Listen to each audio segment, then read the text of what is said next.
What's up guys, Razor here with another tech video for you guys today. And in this video I just want to give you guys a little quick first impressions on my brand new replacement 15-inch MacBook Pro, the new one on the left, original one on the right. And as you guys saw in my last video, Apple has finally caved in and sent me a brand new replacement for my original MacBook Pro. For those of you longtime subscribers, you probably remember a few videos I made on the issues I had with it. Again, they were minor, but when you spend $1,922, that's with taxes, on a computer, you expect it to be both flawless inside and out. But one thing I will note though, the hinge on the MacBook Pro here, one of the issues I did mention was the hinge actually makes a crackling, clicking kind of sound. You guys probably heard, but right now, after using the MacBook for 4 months now, it actually kind of stopped doing that. So yeah, I guess that's something that's something not to be concerned about anymore. But new one doesn't do that either, so that's good as well. And yeah, they're both identical computers in terms of specs. They're both the baseline models with the 2 GHz Intel quad-core i7 processor, 4 gigs of RAM, 500 gigabyte hard drive, and a 256 megabyte ATI Radeon GDDR5 graphics card. I did have the option to upgrade to the higher end model for $350, but I thought, you know, the biggest difference between the high-end model and the baseline model is the 1 gigabyte graphics card in the higher-end model compared to the, 256 megabyte video card on this one. But decided that, you know what, $350 still a significant amount of money. I think I spent enough on this computer, and the only app-intensive thing I ever use is iMovie, so I didn't think it will, warrant the extra money or extra horsepower that I really need. So, but yeah, this specs on these is more than enough that I need. One of the things I did mention in my last video though is that the one thing I did change is the screen. And one of the things I always wanted to do when I first purchased the 15-inch MacBook Pro was to get the 15-inch, or not the 15-inch, well, yeah, this is a 15-inch anti-glare high-resolution screen. I couldn't do it initially before because you had to buy it online. I didn't have a credit card, but took the opportunity this time around to do it.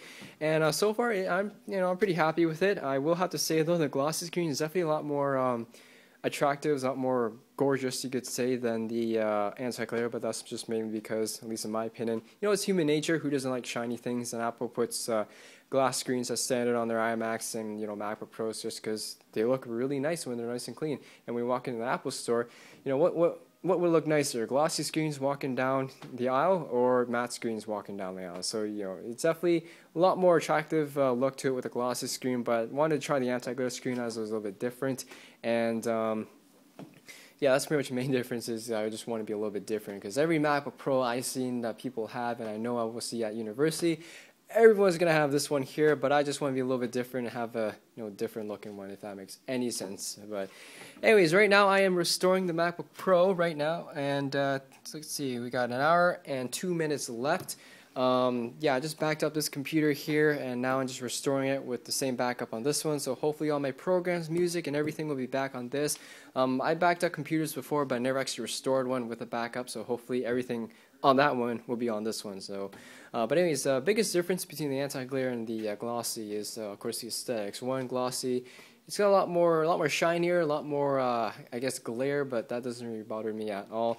Anti-glare doesn't have that much glare. It's, light's dispersed, so you don't get that kind of mirror effect that the glossy one has.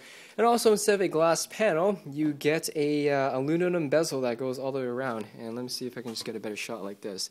So yeah, there's the aluminum bezel. You guys can see here, this is the glossy one.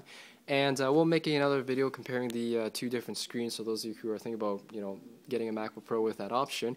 And yeah, the matte screen is very nice. It doesn't have glare or anything like that, but again, that doesn't bother me in the first place, but just wanted to make my MacBook Pro look a little bit different. And yeah, it's a pretty nice screen. It is high resolution. Apple says you get 36% more pixels with the anti-glare version here.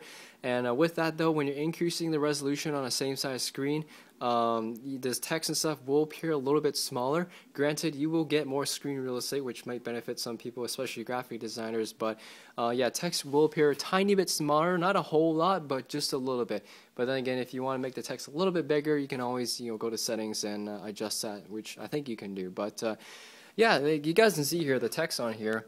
It's pretty legible, so it's not like super tiny. Let me just focus on this. There you go. So it's not super tiny, but if you're going from a screen like this to a screen like this, then you might notice a tiny difference, but it shouldn't be a huge deal. But anyways, not sure what else to say, but yeah, they're awesome computers. One of the other issues with this one here was when I first opened this computer, there's a big scuff mark on the side of the lid here, which I covered up with the skin. But yeah, I wasn't really too happy about that because you wouldn't buy a car with a big scratch on it, but it's still a $2,000 computer. You expect to be flawless both inside and out, and I did give an overall inspection of this one here just to make sure it's all good cosmetically as well.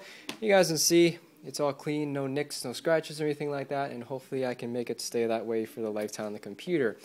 But anyways, yeah, I will give you guys a more in-depth review and overview of this notebook here once the restoring is done.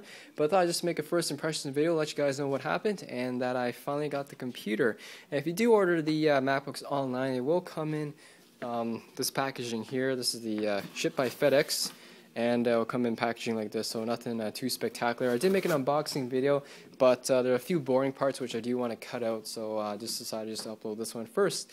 I'm not sure what to say, but if you guys have any questions or comments, ask away. And yeah, pretty happy that I got this MacBook issue done and over with. Anyways, thanks for watching, guys. Hope you guys enjoy this video, and more videos to come on this awesome computer here. And of course, I will have to send this computer back, but before I do that, because I do have 30 days, I will make a couple comparison videos of the anti-glare screen as well as the glossy screen. And for those of you who deciding whether or not it's worth the $150 upgrade to the anti-glare screen. But anyways, hit that subscribe button up there if you haven't already, and I'll see you all next video. Peace.